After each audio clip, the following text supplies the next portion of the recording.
10 साल शादी रेबिन कटे शहर मलाखड़े जो इफ्तिताह करे चुको है। गाल बोल कराईंदासीं असांजे ख़ास मेहमान सां।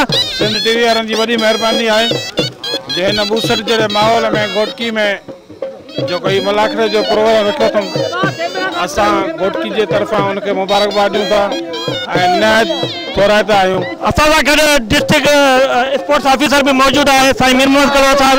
ॾाढो भलो ज़बरदस्त कदम आहे।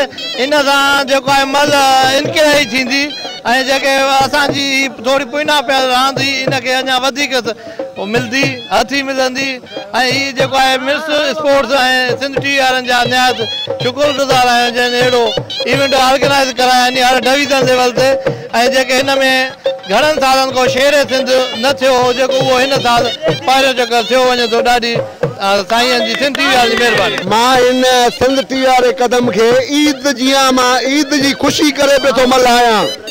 मां निहायत शुक्रगुज़ार आहियां सिंध टीवी वारनि जो जंहिं हिकिड़ो जज़्बो पैदा कयो आहे। असांजी जान में मुंहिंजी 58 साल उमिरि आहे पर इहो थो सम्झां ॼण मां 30 सालनि जो नौजवान छोकिरो आहियां।